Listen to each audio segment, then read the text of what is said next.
ओम नमो भगवते वासुदेवाय। ओम नमो भगवते वासुदेवाय। ओम नमो भगवते वासुदेवाय। नारायणं नमस्कृत्यं नरं चैव नरोत्तमं देवीं सरस्वतीं व्यासं ततो जायमुदीरयेत्। श्रीमत्थं स्वकथा कृष्णः पुण्यश्रवणकीर्तनहृदयन्तस्ति वाचानि विदुनोति सुरिशतम्। नष्टप्रायेषु अवधेषु नित्यं भगवत सेवया Bhagwati उत्तमश्लोके भक्तिर्भाविति नैष्टिकी।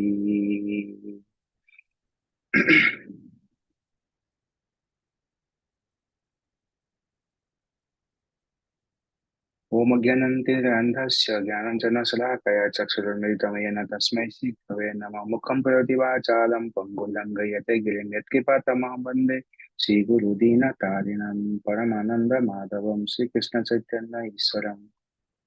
Hare Krishna everyone. So it's today's chapter is Srimad Bhagavatam, Canto 4, Chapter 6, and it's from the text 3 to 5. So I'm starting with the text 3. Srimad Bhagavatam, Canto 4, Chapter 6, text 3. Upalabhya purai paitat Bhagavan ajasambhavaha Narayanasya visvatma na kasyadharam iyatuhu. Translation. Both Lord Brahma and Vishnu had already known that such events would occur in the sacrificial arena of Daksha, and knowing beforehand, they didn't go to the sacrifice. Purport by Divanga Srila Prabhupada Srila Prabhupada ki jai. As stated in Bhagavad Gita 7.26, Vedaham Samadatani Bhattamani cha Arjuna. The Lord says, I know everything that has happened in the past and is going to happen in the future. Lord Vishnu is omniscient, and he therefore knew what would happen at Daksha sacrificial arena. For this reason, neither Narayan nor Lord Brahma attended the great sacrifice performed by Daksha. Text 4. Tada kanya vibhuh praha tejiyasi krutagasi semaya tarasa bhuyan na prayena buhu satam. Translation. When Lord Brahma heard everything from the demigods and the members who had attended the sacrifice, he replied, you cannot be happy in executing a sacrifice if you blaspheme a great personality and thereby offended his lotus feet. You cannot have happiness in that way. Purport. Lord Brahma explained to the demigods that although Daksha wanted to enjoy the results of fruitive sacrificial activities, it is not possible to enjoy when one offends a great personalities like Lord Shiva. It was good for Daksha to have died in the fight because if he had lived, he would have committed such offenses at the lotus feet of great personalities again and again. According to Manu's law, when a person commits murder, punishment is beneficial for him because if he's not killed, he might commit more and more murders, and therefore he entangled in these future lives for having killed so many persons. Therefore, the king's punishment for a murderer is appropriate. If those who are extremely offensive are killed by the grace of the Lord, that is good for them. In other words, Lord Brahma explained to the demigod that it was good for Daksha to have been killed.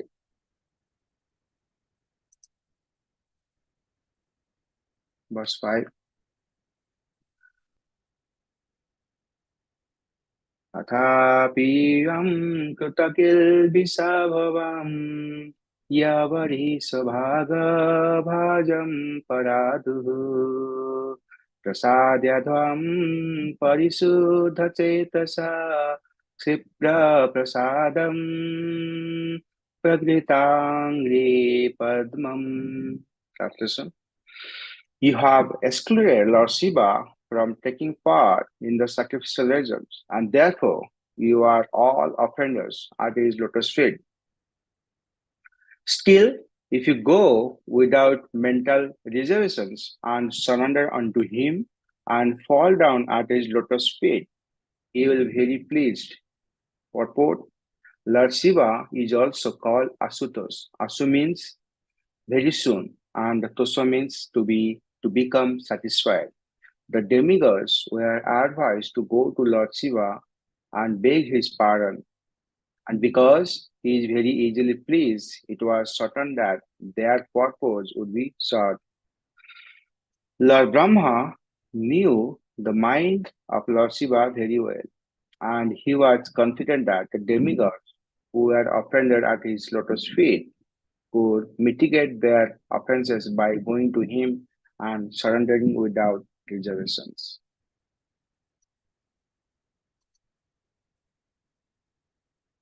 नमो विष्णुदाय कृष्णप्रस्थाय भूतले श्रीमते भक्तिवेदांत स्वामी नमिने नमस्ते सरस्वती गौरवाणी प्रचारिणे निर्विशेष शून्यवादी पश्चादेश तारिणे जय श्री कृष्ण चैतन्य प्रभु नित्यानंद श्री अद्वैत गदाधर शिवासादि गौर भक्तवृंद हरे Krishna Krishna Krishna Hare Hare Hare Ram Ram Ram Hare Hare. Hare Krishna everyone. Thanks for giving me the opportunity to speak on this verse of Srimad Bhagavatam. So this we're talking about this particular chapter or this particular sloka. If you go, this is the continuation of the the chapter 6 of fourth canto, chapter 6, and this is called what is called text 3. So in the past two chapter, or 1 to 2 slokas, so it was mentioned like the priest and other demigods gathered in the sacrificial arena, and like the Ruhu entities. It is mentioned what is the Ruhu entities, because the Ruhu entities is nothing but it was kind of demigods, right? So so there was a fight happened between the Ruhu entities or the Ruhu demigods and the soldiers of Lord Shiva, right? And so, who created the Ruhu entities? Ruhu entities means the demigods immediately created by the Bhrigu Maharaj, right? Or so when it was created by Bhrigu, the Saint Bhrigu, so then there's fight happened. So then the Ruhu entities emerged from the from the sacred fire and began killing Atananda of Shiva with the terrific fire branded weapons. So there is a fire happened. That's what the war happened between the Ruhu entities and the soldiers of Lord Shiva. So then who were assembled there when they were defeated by the soldiers of Lord Shiva? They all went to Lord Brahma with great fear. So they offered obeisances and explained to Lord Brahma what had happened. Then Lord Brahma and mentioned that Lord Brahma and Vishnu didn't went to the sacrificial arena as they know this unpleasant event will happen, and hence they didn't want part of the sacrifice. So Lord Vishnu or Lord Krishna is known as omniscient. Lord Krishna is the omniscient. Omniscient means the personality of God. So many, like for example, many bards, Lord Krishna says in Bhagavad Gita, many bards, both you and I have passed. I can remember all of them, but you cannot, right? As the Supreme Personality of God said, I know everything that has happened in the past, all that is happening in the present, and all things that are yet to come. I also know all living entities, but me, no one knows. So it means, so Lord Krishna is the omniscient. He knows the past, present, and future. That's why he didn't attend there, the fire sacrificial ceremonies. So then, after Lord Brahma heard everything from the demigods, demigods means all the demigods who are present there, specifically in that the sacrificial arena. That's what we're talking about. And when Lord Brahma very clearly heard of them, what had happened, how Sati lost her life. So and then how the how the Daksha Prajapati head got chopped up by so that's what after hearing everything from the demigods, then he started responding to them.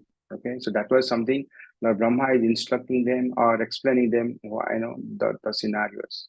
So then what happened? Then Lord Brahma started responding to them, and he mentioned that no one can be happy in executing the sacrifice if he blasphemes a great personality.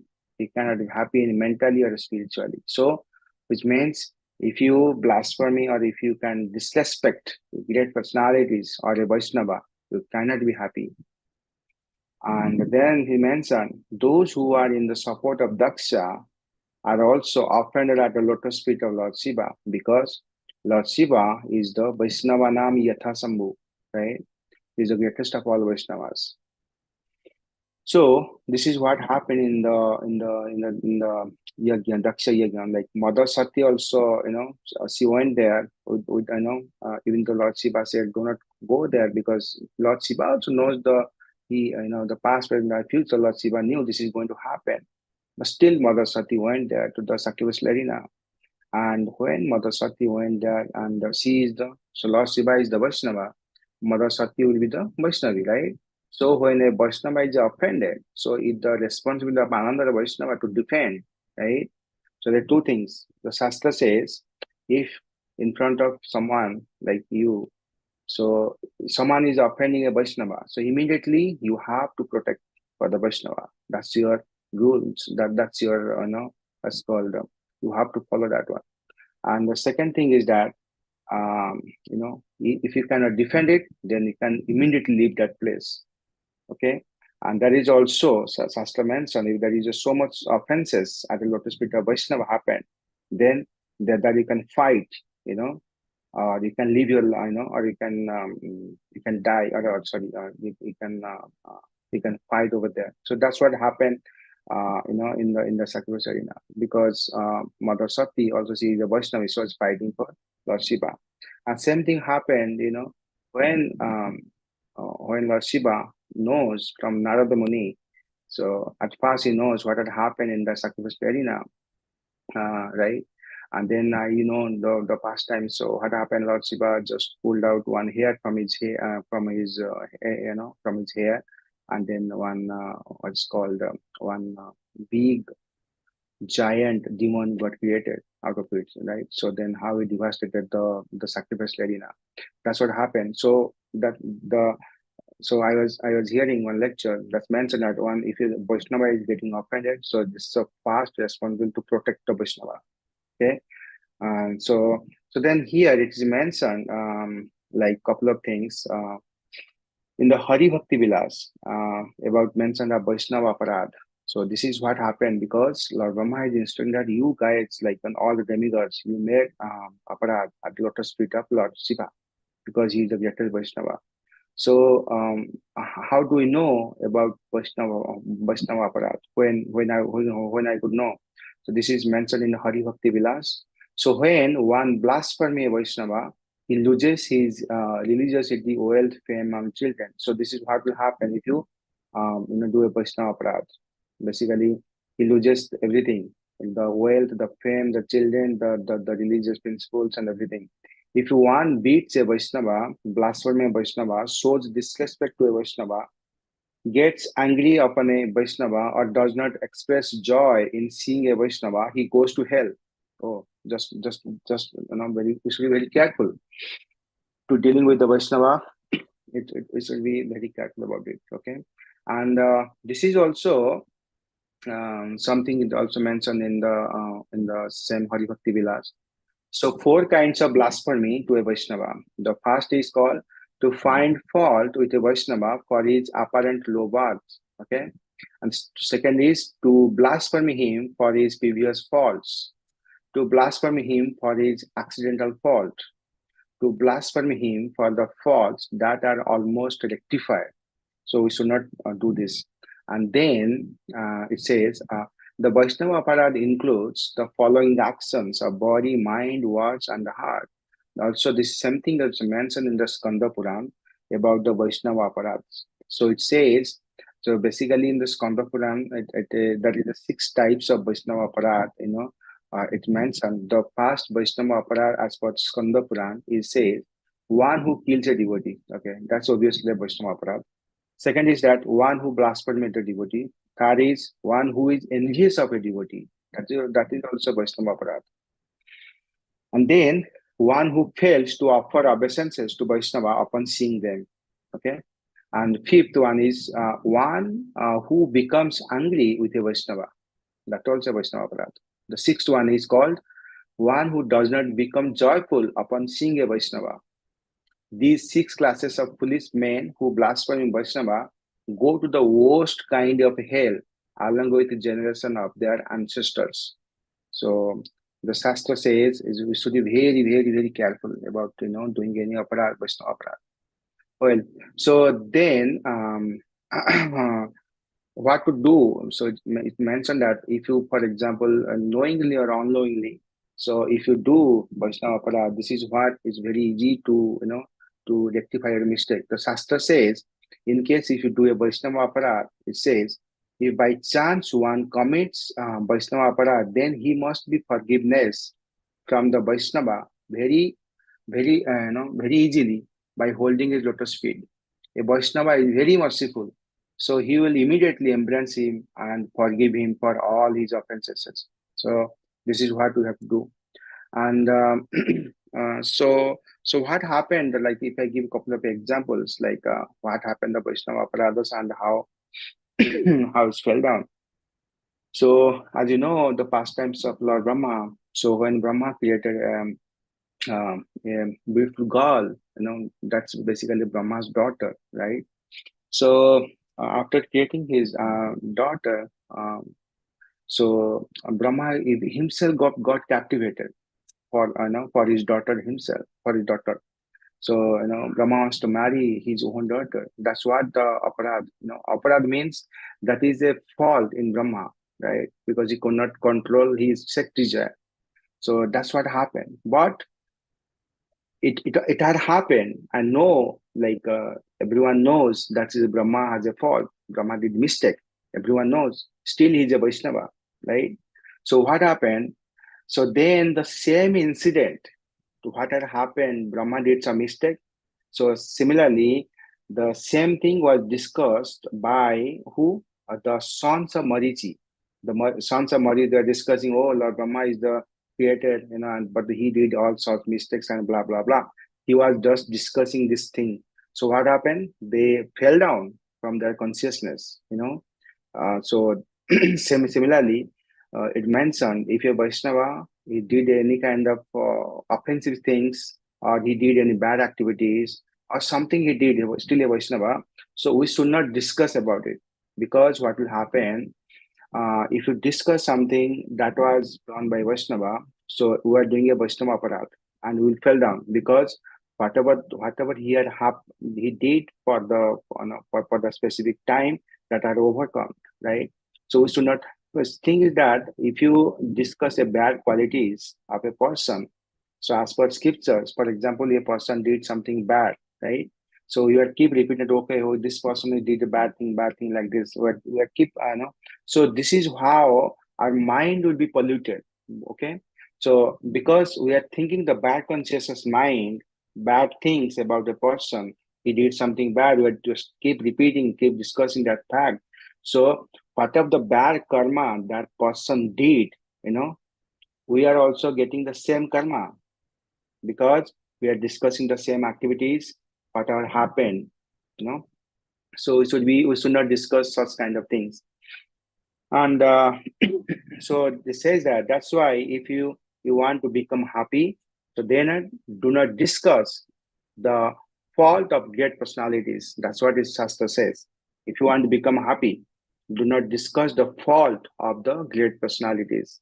This will not help, but indeed the mind will be polluted. Okay. And then same thing.